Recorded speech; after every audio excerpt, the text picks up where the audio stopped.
بسم اللہ الرحمن الرحیم الحمد للہ وکفا وسلام علی عبادہ الذین اصطفى اما بعد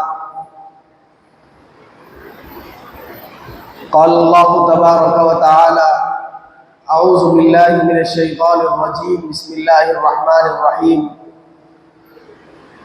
والذین یکنزون الذهب والفضة ولا ينفقونها في سبیل اللہ فبشرهم بعذاب علیم یوم یحمى علیہا فی نار جہنم فتقوی بہا جباہہم وجنوبہم وظہورہم ھذا ما کنزتم لانفسکم فذوقوا ما کنتم تکنزون صدق اللہ العظیم۔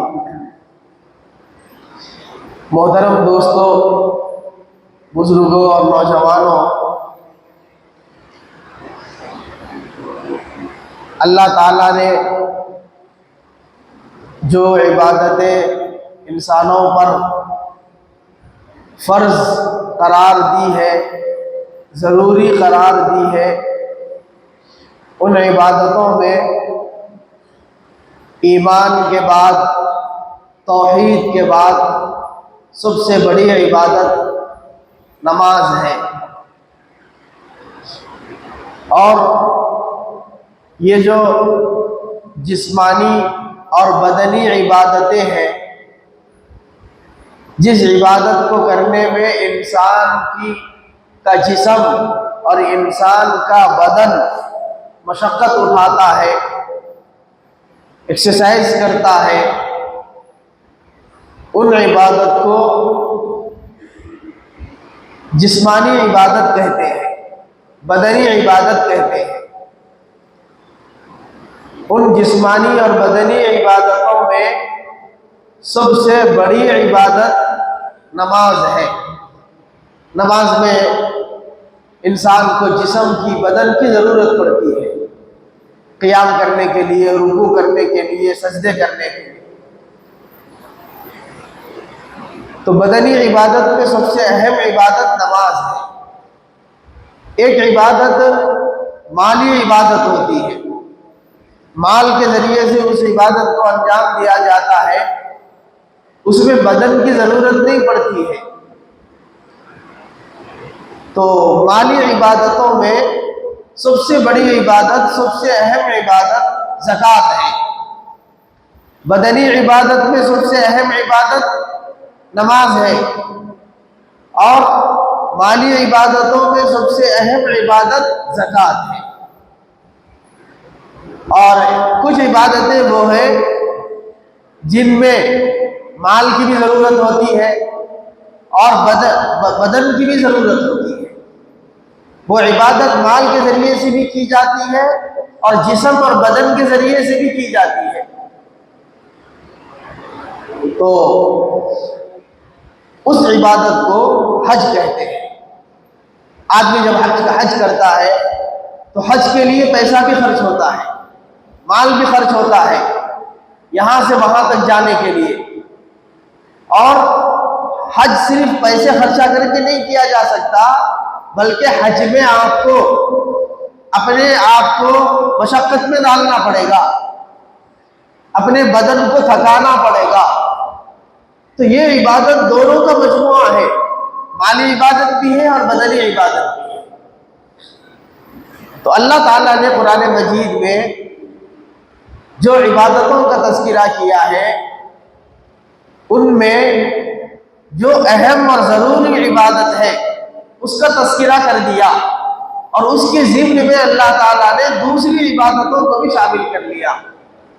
جیسے بدنی عبادت کے لیے اللہ نے نماز کا تذکرہ کیا، کیونکہ وہ بڑی عبادت ہے، اہم عبادت ہے۔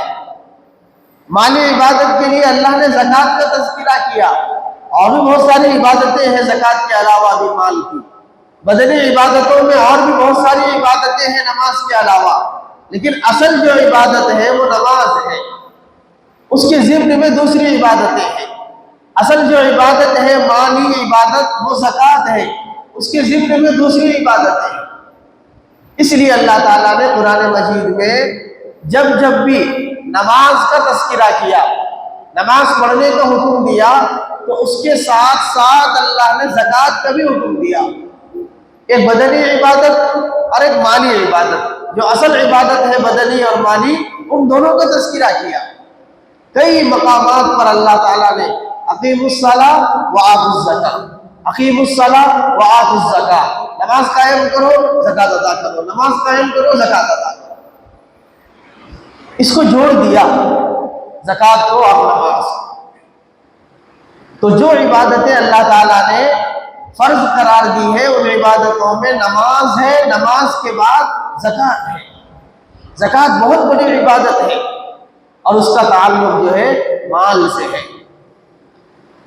اللہ تعالیٰ جب کسی انسان کو مال دیتا ہے، مالدار بناتا ہے، تو اللہ تعالیٰ نے اس مال کے کچھ حقوق بھی رکھے ہیں. زکوٰۃ ہر مسلمان پر فرض نہیں ہے. زکوٰۃ مخصوص مسلمانوں پر جن کے پاس مال ہو، جن کے پاس نصاب کے بقدر مال ہو، اللہ تعالیٰ نے ان لوگوں پر زکوٰۃ کو فرض قرار دیا ہے.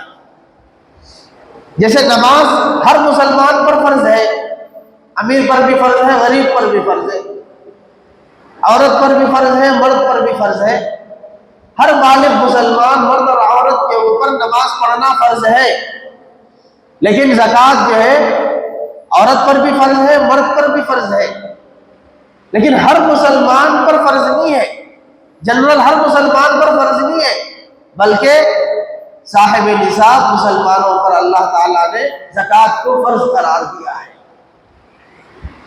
وہ اس لیے قرار دیا ہے کہ اللہ تعالیٰ نے اس سسٹم کے ذریعے سے، زکوٰۃ کے اس نظام کے ذریعے سے، اس سسٹم کے ذریعے سے اللہ تعالیٰ لوگوں کی بھوک اور پیاس کو، لوگوں کی معاشی پسماندگی کو ختم کرنا چاہتے ہیں. ایک بندے کی ضرورت کو اللہ نے دوسرے بندے سے جوڑ دیا ہے. معاشرت میں جب ہم زندگی گزارتے ہیں، ایک ساتھ جب ہم سوسائٹی میں رہتے ہیں، تو اللہ تعالیٰ نے بعض کے حقوق کو بعض کے اوپر رکھا ہے. بعض کو اللہ نے امیر بنایا ہے، دینے والا بنایا ہے، بعض کو اللہ نے غریب بنایا ہے، لینے والا بنایا ہے، اور حقوق متعین کر دیے ہیں. ہر مالدار کے اوپر یہ لازم کر دیا ہے کہ وہ اپنے مال میں سے اپنے محلے کے، اپنے خاندان کے، اپنی بستی کے، اپنی سوسائٹی کے، اپنی فیملی کے ان غریب لوگوں کا بھی خیال کرے جو معاشی اعتبار سے کمزور ہو. ان کے کھانے پینے کا انتظام کرے، ان کی تعلیم تعلم کا انتظام کرے، اور ان کی ضروریات زندگی کا انتظام کرے. اس کے لیے اللہ تعالیٰ نے زکوٰۃ اور اسی طرح دیگر صدقات نافلہ کو بھی عبادت قرار دیا ہے. اور جیسے نماز پڑھنا فرض ہے، جتنی ضروری نماز ہے اتنی ہی ضروری عبادت زکوٰۃ بھی ہے. کوئی فرق نہیں ہے نماز میں اور زکوٰۃ میں. لیکن بہت سارے مسلمان جو ہے اس فریضے کو ادا کرنے میں بہت بخل سے، کنجوسی سے کام لیتے ہیں. اللہ نے مال دیا ہے اور دے کر اللہ نے حکم دیا ہے کہ اس مال کی زکوٰۃ نکالی جائے، اس مال میں سے غربا کا حق ادا کیا جائے، اس مال کا حق ادا کیا جائے. اللہ تعالیٰ کا کتنا بڑا احسان ہے کہ اللہ نے مال دے کر یہ نہیں کہا کہ جتنا مال ہے اس کا آدھا مال اللہ کے راستے میں خرچ کر دو یا تہائی مال اللہ کے راستے میں خرچ کر دو. کسی کے پاس 1,00,000 روپے ہے تو اللہ نے یہ نہیں کہا کہ 50,000 روپے اللہ کے راستے میں صدقہ کر دو، 30,000 روپے کر دو، 20,000 روپے کر دو، 10,000 روپے کر دو. یہ نہیں کہا اللہ نے، بلکہ اللہ نے بہت تھوڑی مقدار، بہت قلیل، تھوڑا حصہ اللہ تعالیٰ نے مال میں سے زکوٰۃ کے طور پر مانگا ہے.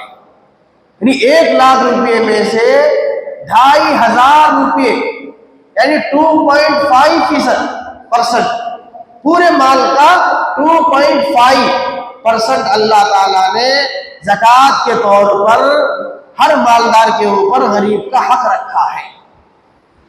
تو اللہ تعالیٰ پورا مال، اگر چاہتے اللہ تعالیٰ تو پورا مال خرچ کرنے کا بھی حکم دے سکتے تھے، آدھا مال خرچ کرنے کا بھی حکم دے سکتے تھے، تہائی مال خرچ کرنے کا بھی حکم دے سکتے تھے، 20% خرچ کرنے کا بھی حکم دے سکتے تھے، لیکن اللہ تعالیٰ نے صرف 2.5% زکوٰۃ کو فرض قرار دیا ہے۔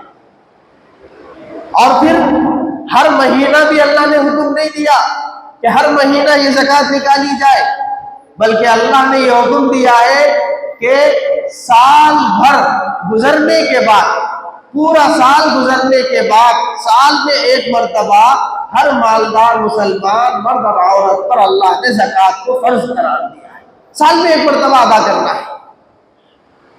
یہ بہت بڑی عبادت ہے زکوٰۃ، اس کے بہت سارے فوائد ہیں، اتنا بہترین نظام ہے یہ، اتنا بہترین سسٹم ہے کہ دنیا کے دیگر اقوام اور دنیا کے دیگر مذہبوں کے ماننے والے یہ کہتے رہے ہیں ہمیشہ کہ اسلام میں مسلمانوں کے پاس جو زکوٰۃ کا نظام ہے اور سسٹم ہے، اگر اس کو صحیح طریقے پر یوز کیا جائے اور اس کو صحیح طریقے پر استعمال کیا جائے، کسی ملک میں، کسی ریاست میں، کسی ضلع میں، کسی محلے میں، کسی بستی میں کوئی مسلمان بھی اگر زکوٰۃ کا نظام درست طریقے پر قائم ہو تو کوئی مسلمان بھی نہ بھوکا سو سکتا ہے، نہ محروم اور محتاج رہ سکتا ہے، کوئی مسلمان بھی۔ اتنا بہترین نظام ہے، لیکن افسوس یہ ہے کہ ہمارے معاشرے میں بہت سارے لوگ تو زکوٰۃ نکالتے ہی نہیں۔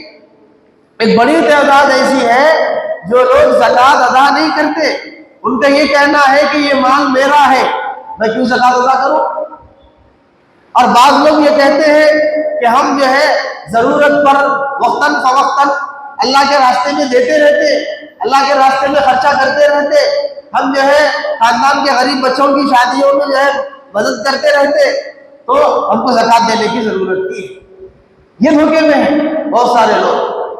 حالانکہ وہ جو آپ خرچ کرتے ہیں، وہ جو آپ لوگوں کی مدد کرتے ہیں، وہ ضروری نہیں ہے کہ زکوٰۃ ہی میں سے کی جائے، وہ الگ صدقہ ہے، صدقہ نافلہ جس کو کہتے ہیں۔ زکوٰۃ تو فرض ہے، لم سم زکوٰۃ ادا نہیں کر سکتے آپ۔ زکوٰۃ ادا کرنے کے لیے آپ کو اپنی پوری پراپرٹی کا اور پوری جائیداد کا حساب کرنا پڑے گا، پوری جائیداد کو سامنے رکھ کے پورا حساب کتاب کر کے جتنی زکوٰۃ ہے اتنی زکوٰۃ ادا کرنا پڑے گا۔ اندازے سے زکوٰۃ ادا کرنے والے کی زکوٰۃ ادا نہیں ہوتی، لمسم زکوٰۃ کچھ پیسے دے دینے والے کی زکوٰۃ ادا نہیں ہوتی۔ اور کچھ لوگ وہ ہیں جو زکوٰۃ کو دیتے ہیں لیکن غیر اہل لوگوں کو دے دیتے ہیں، اپنے دماغ سے، اپنی طرف سے فیصلے کر کے جو زکوٰۃ لینے کا مستحق نہیں ہوتا ہے اس کو بھی زکوٰۃ دے دیتے ہیں۔ چنانچہ انہی بدنظمیوں کی وجہ سے زکوٰۃ کا وہ فائدہ امت کو، معاشرے کو نہیں مل رہا ہے جو فائدہ نبی کے زمانے میں تھا، جو فائدہ صحابہ کے زمانے میں تھا۔ اب اس زمانے میں وہ فائدہ نہیں ہو رہا ہے، اس نظام کو درست کرنے کی ضرورت ہے۔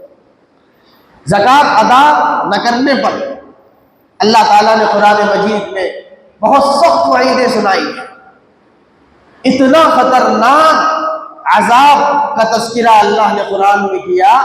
مفسرین نے فرمایا کہ کسی عمل، کسی عبادت کے نہ کرنے پر اللہ تعالیٰ نے اتنے غصے کا اظہار نہیں کیا قرآن میں جتنا زکوٰۃ ادا نہ کرنے والوں پر اللہ نے اپنے غصے کا اظہار کیا۔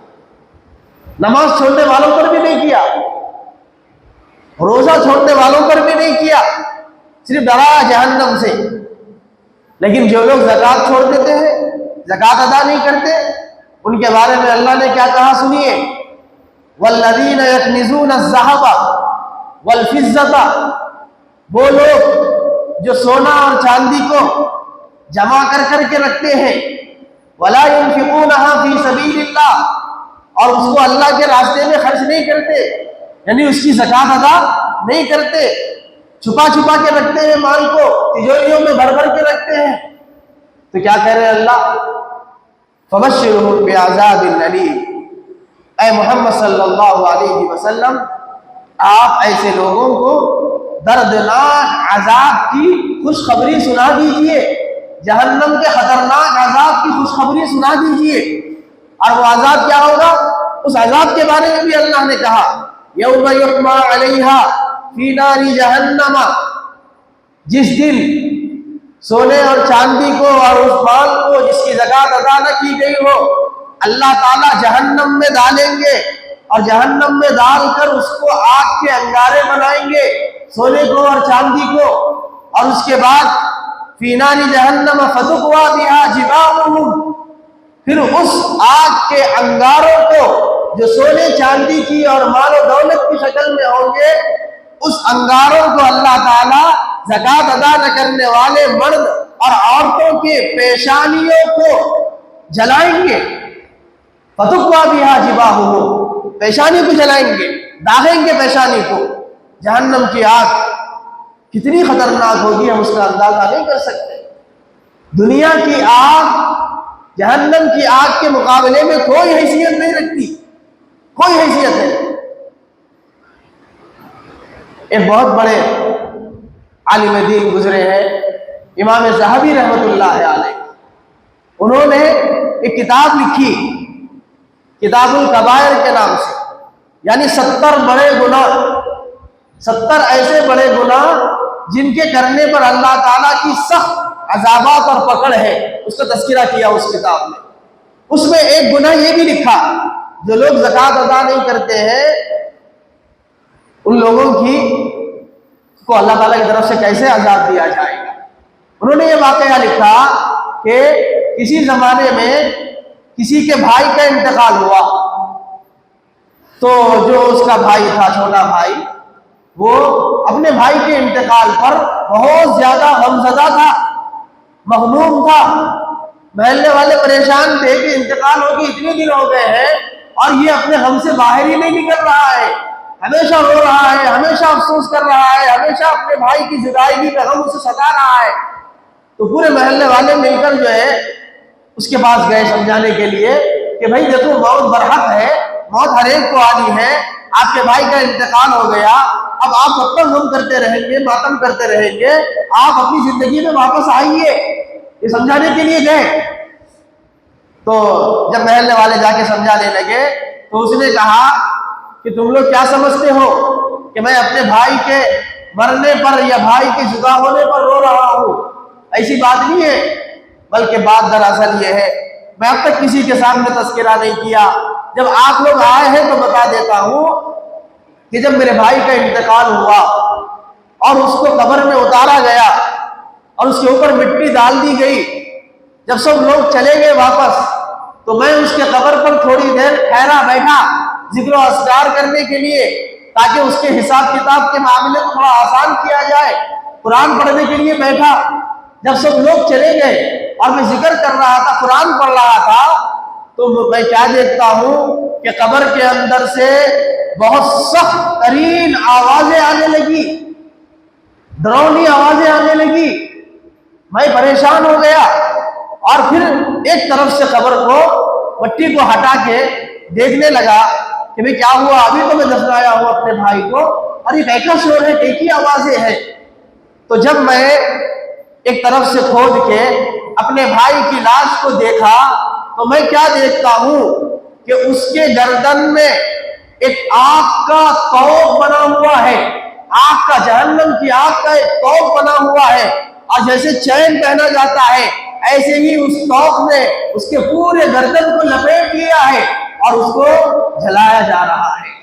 اس چنگاری سے اور اس طوق سے، اس عذاب سے وہ کرا رہا ہے، تڑپ رہا ہے۔ تو میں نے اپنے ہاتھ سے اپنے بھائی کے گردن سے وہ طوق نکالنے کے لیے ہاتھ ڈالا قبر میں، اور جیسے ہی میری انگلیاں اس طوق کو جو اس کے گلے میں لپٹی ہوئی تھی جہنم کے آگ کی، میں ہاتھ لگایا تو میرے یہ 5 انگلیاں جل گئی، بتایا اس نے۔ اور اتنی تکلیف ہے آج بھی کہ میں برداشت نہیں کر سکتا ہوں، یہ تکلیف کی وجہ سے میں روتا ہوں۔ تو تحقیق کی گئی، جو غور کیا گیا تو معلوم ہوا کہ میرا بھائی جو ہے زکوٰۃ ادا نہیں کرتا تھا، نماز پڑھتا تھا، روزے رکھتا تھا، حج کرتا تھا، سب کرتا تھا، لیکن زکوٰۃ جیسا فریضہ میرا بھائی ادا نہیں کرتا تھا۔ اور قرآن میں اللہ تعالیٰ نے کہا سَيُطَبَّقُونَ مَا بَخِلُوا بِهِ يَوْمَ الْقِيَامَةِ، جو لوگ اپنے مال میں بخل سے کام لیتے ہیں اور زکوٰۃ ادا نہیں کرتے، کنجوسی کرتے ہیں، اللہ تعالیٰ قیامت کے دن آگ کے توق اس کو پہنائیں گے، جہنم میں آگ کے توق اس کو پہنائیں گے۔ اور میرے بھائی کے ساتھ تو عذاب کا معاملہ قبر ہی سے شروع ہو گیا، ایسی جہنم کی آگ۔ تو اللہ تعالیٰ نے قرآن میں فرمایا قیامت کے دن اس سونے چاندی کو، اس مال و دولت کو انگارے بنا کر اس کی پیشانی کو داغا جائے گا۔ مفسرین نے فرمایا کہ اللہ تعالیٰ نے پوری باڈی میں، پورے جسم میں سب سے پہلے پیشانی کا تذکرہ کیوں کیا، پیشانی پر عذاب کیوں دیا جائے گا پہلے؟ اس کی حکمت یہ بیان کی کہ آدمی کے سامنے جب کوئی ناگواری یا آدمی کے مزاج کے خلاف کوئی چیز پیش آتی ہے تو اس کا اثر سب سے پہلے اس کی پیشانی پر ہوتا ہے۔ کوئی مانگنے والا جب اس کے پاس آتا تھا مانگنے کے لیے، پیسہ مانگنے کے لیے، زکوٰۃ مانگنے کے لیے، تو وہ ناگواری کا اظہار کرتا تھا اور پیشانی سے اس کے اثرات ظاہر ہوتے تھے۔ سب سے پہلے اللہ تعالیٰ قیامت کے دن جسم کے، باڈی کے اسی پارٹ کو، پیشانی کو داغیں گے، اور اس کے بعد میں اس کے پہلوؤں کو داغیں گے، اور اس کی پیٹھ کو داغیں گے، اور کیا کہیں گے؟ یحمى علیہا فی نار جہنم فتکوی بہا جباہہم وجنوبہم وظہورہم، یہ کہیں گے ھذا ما کنزتم لانفسکم فذوقوا ما کنتم تکنزون، یہی ہے مال و دولت جس کو تم دنیا میں جمع کر کے رکھتے تھے۔ یہ عذاب نہیں ہے، یہ کوئی جہنم کے انگارے نہیں ہے، بلکہ یہ تمہارا نکلس ہے، تمہاری انگوٹھیاں ہیں، تمہاری بالیاں ہیں، تمہاری چین ہے، تمہارا مال ہے جس کی زکوٰۃ تم نہیں نکالتے تھے، آج اللہ نے اس کو جہنم کے ایندھن اور انگارے بنا دیے ہیں۔ اس وقت کوئی بچانے والا نہیں ہوگا میرے دوستو۔ اس لیے اس زکوٰۃ کے اس فریضے کی طرف سے، اس فریضے کو ادا کرنے میں تھوڑا بھی سستی سے کام مت لیجیے، تھوڑا بھی۔ بہت سخت وعیدیں نبی علیہ السلام کی احادیث میں سخت ترین وعیدیں بتائی گئی ہیں زکوٰۃ ادا نہ کرنے والے مرد کو اور زکوٰۃ ادا نہ کرنے والے عورت کو۔ ایک حدیث میں نبی نے فرمایا کہ جو آدمی مال کی زکوٰۃ نہیں نکالتا، کل قیامت کے دن بلکہ قبر ہی کے عذاب کی طرف اشارہ کیا، قیامت کا بھی انتظار نہیں کیا، اللہ تعالیٰ اس مال کو جس کی زکوٰۃ ادا نہیں کی جاتی ہے، اس مال کو اللہ تعالیٰ جو ہے ایک گنجا سانپ کی شکل دے دیں گے، گنجے سانپ کی، اور وہ گنجا سانپ جو ہے اس انسان کے، اس مرد اور عورت کے باڈی کو مستقل ڈستے رہے گا، یہ کہتے ہوئے ڈستے رہے گا انا مالک انا کنزک، میں ہی تیرا مال ہوں، میں ہی تیرا خزانہ ہوں، میں ہی تیرا مال ہوں، یہ کہتے ہوئے وہ ڈستے رہے گا۔ ایسے خطرناک عذابات کا کون مقابلہ کرے گا میرے دوستو؟ اللہ نے یہ حق مقرر کیا ہے، ہر صاحب نصاب مسلمان مرد اور عورت پر لازم ہے کہ وہ زکوٰۃ کو ادا کرے۔ اور پھر یہ اتنا اچھا عمل ہے کہ اللہ تعالیٰ نے اس میں ہمارا ہی فائدہ رکھا۔ جو آدمی زکوٰۃ ادا کرتا ہے اللہ تعالیٰ اس کے مال کی حفاظت کرتے ہیں، اس کی جائیدادوں کی حفاظت کرتے ہیں، کیونکہ جب آدمی زکوٰۃ نکال دیتا ہے تو زکوٰۃ کے معنی ہے پاک صاف کرنے کے۔ جب زکوٰۃ نکال دی جاتی ہے مال کی تو وہ مال اس کا پاک صاف ہو جاتا ہے۔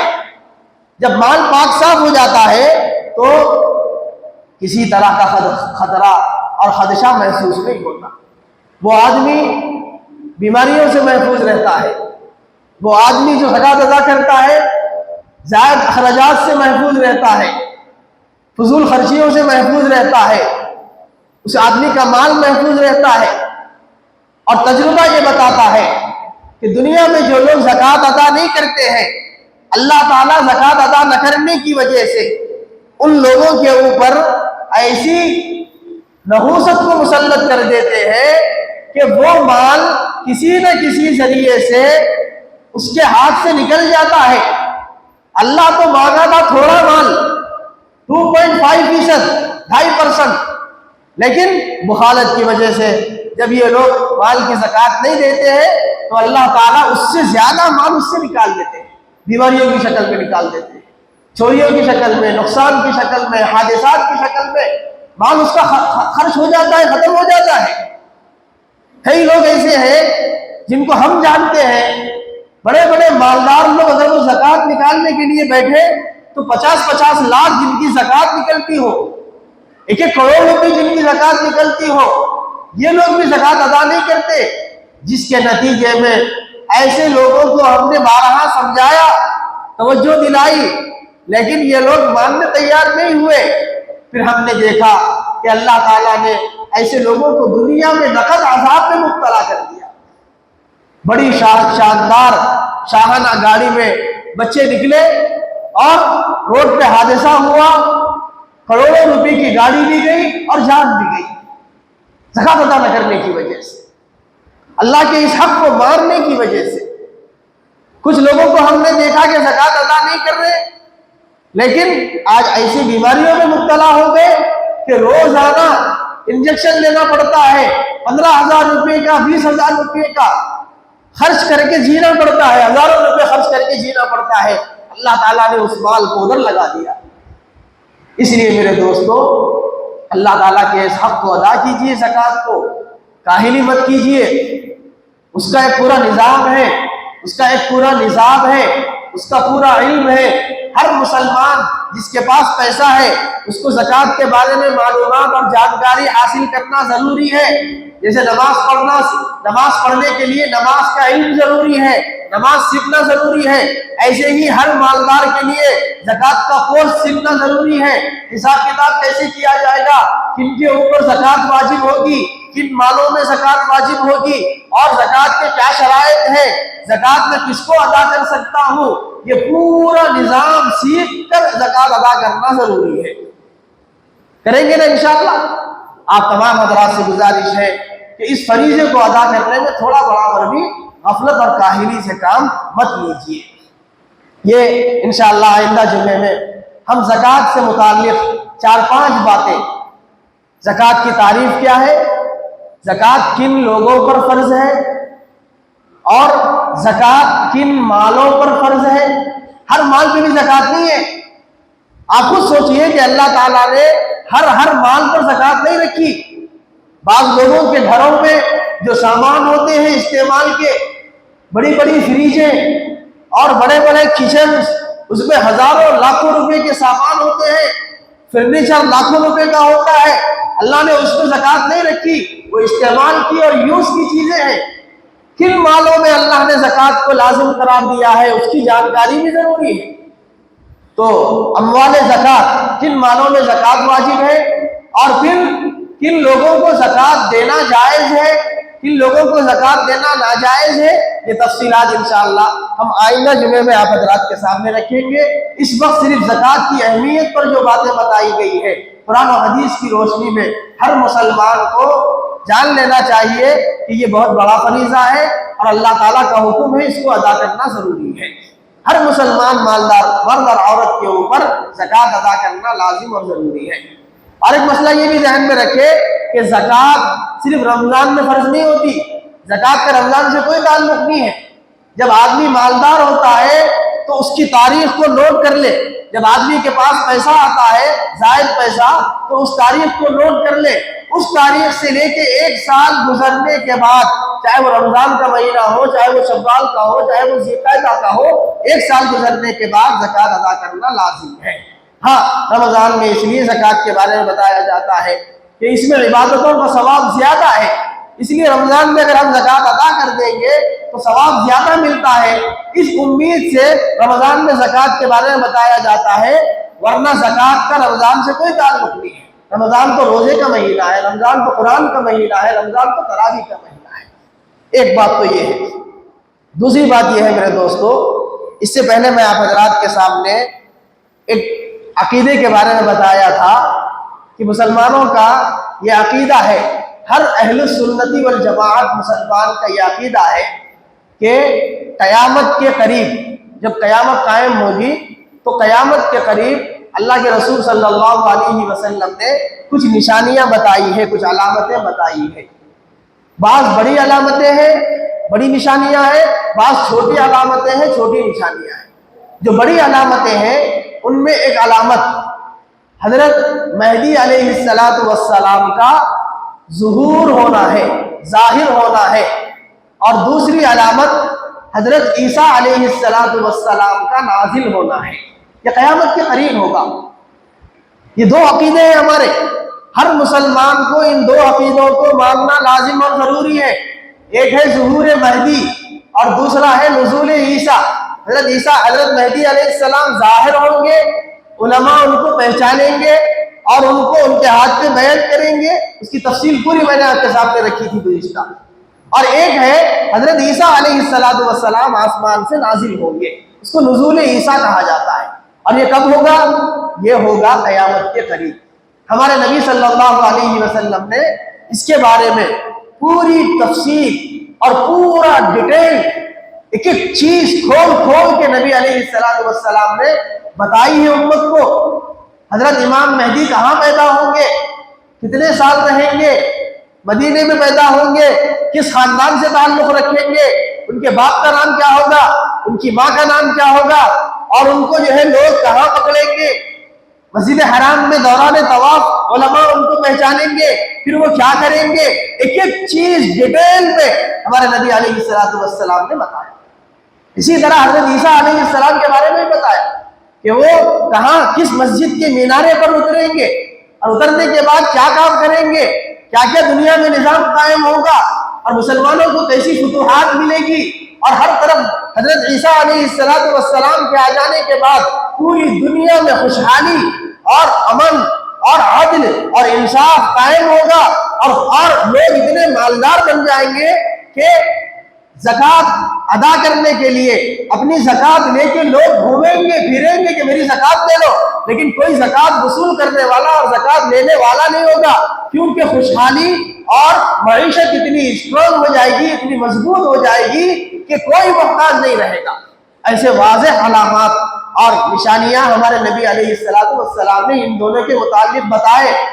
اس کے باوجود بھی آپ کے ہائی ٹیک سٹی کے علاقے میں کچھ ایمان کے لٹیرے، کمپنیوں میں کام کرنے والے ایمان کے لٹیرے، آئی ٹی ملازمین، ایک شخص ہے شکیل بن حنیف جو بہار کا رہنے والا نہایت بدصورت آدمی، اس نے سب سے پہلے تو بہار میں کچھ ٹیوشن وغیرہ پڑھانا شروع کیا، اس کے بعد دلی کا سفر کیا، دلی میں آ کے رہنے لگا، دلی میں اس نے کچھ کاروبار کیا اور کچھ سٹکیسوں کی دکان میں کام کیا، اور کچھ جو ہے پھر وہ کام کامیاب نہیں ہوا تو اس نے کچھ ٹیوشنیں پڑھائی، کچھ امامت کی، کچھ دین کی چھوٹی موٹی خدمت کی، لیکن اس میں بھی سکسیس نہیں ہوا تو اس نے مذہبی آڑ میں یہ دعویٰ کیا کہ میں ہی نعوذ باللہ امام مہدی ہوں اور میں ہی عیسیٰ ہوں۔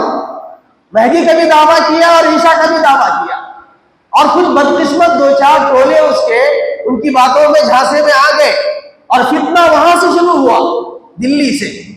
اور پھر جب لوگوں کو معلوم ہوا، جس علاقے میں یہ رہتا تھا، تو وہاں کے لوگ علماء جو ہے اس کو مار کے وہاں سے ہٹا لیا، وہاں سے نکل کے پھر بہار گیا، پھر بہار میں بھی کام نہیں بنا تو پھر مہاراشٹر کے ایک اورنگ آباد کے علاقے میں آیا، اور آ کر وہاں ایک علاقے میں کچھ مالدار لوگوں سے رابطے قائم کر کے، پتہ نہیں جادو کر کے، سحر کر کے، لوگوں کو اپنے قریب کر کے وہاں ایک کالونی اور سوسائٹی کے نام پر ایسے چند لوگوں کو جو اپنے ہم نوا ہے ان لوگوں کے گھروں کو، ان لوگوں کے گھراں اور پلاٹوں ان لوگوں کو دلا کر اپنی ایک کالونی بنا کر وہاں سے پورے ملک میں لوگوں کو بھٹکا رہا ہے اور لوگوں کے ایمان پر ڈاکے ڈال رہا ہے۔ افسوس یہ ہوتا ہے کہ ہماری اس مسجد کے مصلی بعض بھولے بھالے قسم کے مسلمان آئی ٹی ملازمین جو دین کی معلومات سے دور رہتے ہیں، کوئی زیادہ نالج ان کے پاس نہیں ہے، ایسے لوگوں کو پکڑ کے یہ کہا جا رہا ہے کہ امام مہدی آ گئے ہیں، حضرت عیسیٰ علیہ السلام کا نزول ہو گیا ہے، وہ ہمارے شکیل بن حنیف ہیں، ان سے آپ بیعت کر لو، اور اس کے بارے میں طرح طرح کی باتیں کر کے لوگوں کا ذہن خراب کر رہے ہیں۔ اور بعض لوگ افسوس ہوتا ہے کہ ایسی جھوٹی اور فریبی باتوں میں مبتلا ہو کر متاثر بھی ہو رہے ہیں۔ خود رمضان میں یہاں کے علاقوں سے کئی شکایتیں موصول ہوئی ہیں علماء کرام کو۔ اس مسجد میں افطار کر کے، اس مسجد میں نماز مغرب پڑھ کے جو لوگ جا رہے ہیں واپس، تو ایسے لوگوں کو بھی یہ ایمان کے لٹیرے بدماش باہر رستوں میں پکڑ پکڑ کے تبلیغ کر رہے ہیں، ایمان پر ڈاکہ ڈال رہے ہیں۔ ایسے لوگوں سے ہوشیار رہنے کی ضرورت ہے میرے دوستو۔ اگر کوئی آدمی آپ کو نظر آئے جو اس طرح کی باتیں کر رہا ہے، امام مہدی کے بارے میں ڈسکشن کر رہا ہے، حضرت عیسیٰ علیہ السلام کے بارے میں ڈسکشن کر رہا ہے، آپ فوری اس مسجد کے امام